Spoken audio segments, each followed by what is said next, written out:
नमस्कार, मैं हूं आपका दोस्त विजय विद्रोही और आप देख रहे हैं हमारा खास कार्यक्रम विजय फैक्टर। गालिब का एक बड़ा खूबसूरत शेर है, दुखता ची है गमे दिल। नुक्ता ची यानी शिकवे शिकायतें वाला, दर्द से भरा हुआ। नुक्ता ची है गमे दिल, उनको सुनाए ना बने। क्या बने बात जहां बात बनाए ना बने।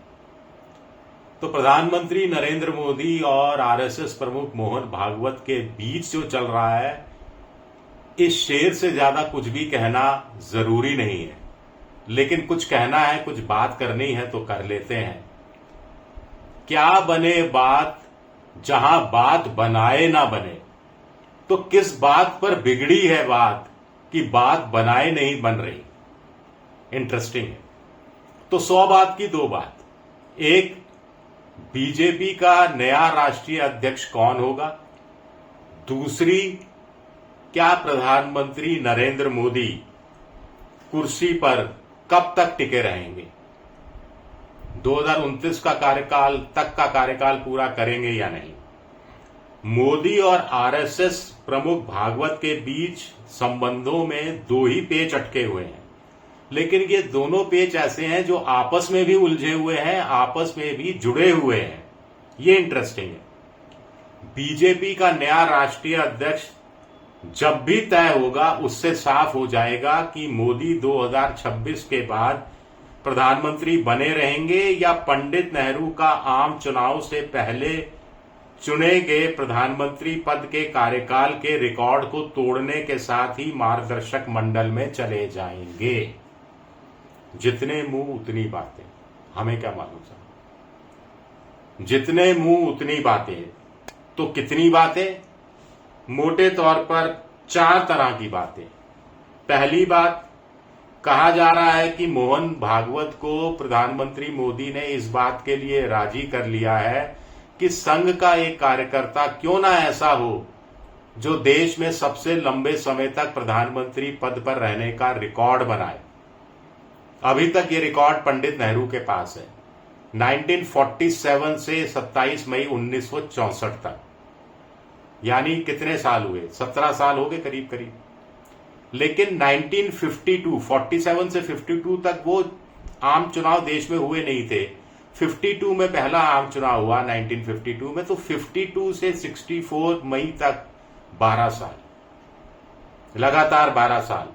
और प्रधानमंत्री के 12 साल अगले साल जून में हो जाएंगे। दूसरी बात, मान लिया जाए कि भागवत मोदी के प्रधानमंत्री पद पर देखना नहीं चाहते, लेकिन किसे देखना चाहते हैं, क्या वो ये तय कर चुके हैं। शायद नहीं। मोदी के हटने के बाद बीजेपी के एक केंद्रीय छत्रक, कम से कम हो सकता है उसके बाद 1-2 और निकल आए, और आज की तारीख में 2 राज्यों के स्थानीय छत्रक जो मुख्यमंत्री भी हैं, कम से कम, इनके बीच में पावर स्ट्रगल की आशंका है। क्या मोहन भागवत इसकी तैयारी कर चुके हैं, या नया राष्ट्रीय अध्यक्ष जो होगा वो स्वतः ही प्रधानमंत्री भी हो जाएगा, या इस बात की कोई गारंटी नहीं है। तीसरी बात जो कही जा रही है कि मोदी इशारा कर चुके हैं कि वो हटे तो बीजेपी भी सत्ता से साफ हो जाएगी, कांग्रेस आएगी। आरएसएस के प्रति राहुल गांधी के क्या विचार हैं आप सब जानते ही हैं। आरएसएस कल 100 साल पूरा कर रही है, तो कांग्रेस की तरफ से आज एक्स पर एक कड़ी टिप्पणी की गई है, जिसमें आरएसएस को विभाजनकारी बताया गया है, अंग्रेजों का पिट्ठू बता दिया गया है, आजादी के आंदोलन से बचने वाला बता दिया है, तिरंगा नहीं अपनाने का आरोप लगा दिया। तमाम तरह की बातें कही गई हैं। और कांग्रेस ऐसे में सत्ता में आई तो आरएसएस का क्या होगा। मोहन भागवत को मोदी डराते हुए नजर आ रहे हैं, ऐसा लोगों का कहना है। 100 बात की वही बात, जितना मुंह उतनी बातें। हालांकि इसका एक दूसरा पक्ष भी है। कुछ लोग कह रहे हैं कि आरएसएस दिलो दिमाग में घुस गई है, आरएसएस समाज में घुस गई है, आरएसएस हिंदू धर्म का एक तरह से पर्याय बन गई है, आरएसएस संस्थाओं में घुस गई है। और कांग्रेस में भी नेताओं का एक बड़ा वर्ग ऐसा है जो मानकर चलता है कि हिंदुस्तान में रहकर चुनाव जीतना है तो आप हिंदुओं को नाराज करके नहीं चल सकते और हिंदुत्व को कहीं ना कहीं अपनाकर ही चलना होगा। तो ऐसे में भले ही राहुल गांधी प्रधानमंत्री बन जाएं, आरएसएस से मुकाबला करना इतना आसान नहीं होगा। खैर, इस बहस पर नहीं पड़ते, लंबी चौड़ी बहस हो जाएगी, विषय से हम भटक जाएंगे। चौथी बात क्या है? चौथी बात वही है जो तीसरी बात से जुड़ी हुई है। मोदी नहीं तो बीजेपी नहीं।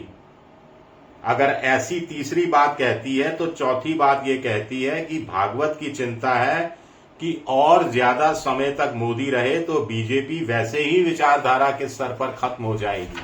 उसके बाद उसे सत्ता में आने के लिए बहुत लंबा संघर्ष करना पड़ेगा। तो क्या माना जाए? तो क्या ये माना जाए कि मोदी अपनी सत्ता को, अपनी कुर्सी को बचाए रखना चाहते हैं और आरएसएस बीजेपी को बचाकर रखना चाहती है? क्या ये माना जाए? सवाल गंभीर है। कोई एक चीज पर आप निश्चित तौर पर नहीं पहुंच सकते। बीच का रास्ता मोदी और भागवत को ही निकालना है। फिक्रे दुनिया में सर खपाता हूं, मैं कहां और ये बवाल कहां।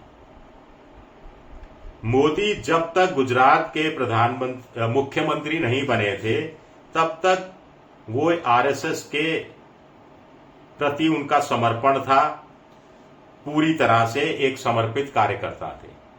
मुख्यमंत्री बनते हैं गुजरात के प्रधानमंत्री मोदी और उनके आरएसएस से खट्टे मीठे संबंध शुरू होते हैं। बहुत सारी इसमें फैक्टर्स हैं, विश्व हिंदू परिषद भी आ जाता है और प्रवीण तोगड़िया भी आ जाते हैं, बहुत सारी चीजें हैं, वो बहस नहीं। लेकिन ये जो खट्टे मीठे संबंध थे इसमें खट्टापन कम था, मिठास ज्यादा थी। प्रधानमंत्री बनते हैं मोदी, शुरुआती करीब 7-8 साल तक खट्टे मीठे संबंध बने रहते हैं लेकिन उसमें मिठास ज्यादा होती है। पिछले 2 साल में सबसे बड़ा फर्क आया है कि अब मिठास की जगह इन खट्टे मीठे संबंधों में खटास बढ़ गई है। और पिछले 6-8 महीने में बहुत बड़ा फर्क आया है कि मोदी पहले जिस खटास की चिंता नहीं करते थे 240 के बाद, वो अब इस खटास को मिठास में बदलने में लग गए हैं। संसद के अंदर आरएसएस की तारीफ, लाल किले की प्राचीर से 15 अगस्त के मौके पर आरएसएस की तारीफ, मन की बात में आरएसएस की तारीफ, और अब भागवत जी के 75वें जन्मदिन पर लिखे गए लेख में तारीफ पर तारीफ, तारीफ पर तारीफ। और अब 100 साल पूरा होने की खुशी में विशेष डाक टिकट भी जारी कर दिया गया है और विशेष सिक्का भी जारी कर दिया गया है। और क्या चाहिए भागवत जी को? बच्चे की जान लोगे क्या? खैर, भागवत टस से मस नहीं होते दिख रहे। अगर टस से मस हो जाते तो मोदी जिसे चाहते उस नाम पर राष्ट्रीय अध्यक्ष की मुहर लगा देते। कुछ का कहना है, और ये बहुत इंपॉर्टेंट है, कुछ का कहना है कि मामला जितना लंबा खिंचता जा रहा है उतना ही तनाव रिश्तों में भी आता जा रहा है। पहले क्या कहा गया था? अमित शाह जी ने ही कह दिया था मानसून सत्र से पहले नया अध्यक्ष आ जाएगा। फिर क्या गया कि भाई श्राद्ध पक्ष में तो नहीं, नवरात्रि में तो जरूर आ जाएगा। अब कहा जा रहा है दशहरे और दिवाली के बीच में आ जाएगा। और इस बीच कुछ लोग कहने लगे हैं कि जब अमित शाह हैं तो फिर नए राष्ट्रीय अध्यक्ष की जरूरत क्या है? काम चल ही तो रहा है। नया राष्ट्रीय अध्यक्ष मिल जाए तो ठीक, नहीं मिले तो ठीक, फर्क क्या पड़ता है? क्या फर्क पड़ता है जी? की फर्क पैदा है, लेकिन भागवत जी को फर्क पड़ता है। भागवत जी को फर्क क्यों पड़ता है? क्योंकि कुछ लोगों का कहना, फिर वही जितना मुंह उतनी बात है, कि आरएसएस का इरादा नकेल कसने का लगता है।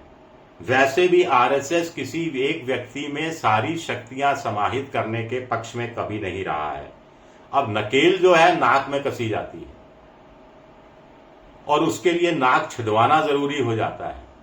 लेकिन ये मोदी जी की नाक है, समझ गए ना आप? मोदी की नाक आखिर मोदी की नाक है। समझ गए ना आप? इससे ज्यादा समझाने के लिए मेरे पास तो शब्द भी नहीं बचे। फिर वही गालिब का शेर, नुक्ताची है गमे दिल, उनको सुनाए ना बने।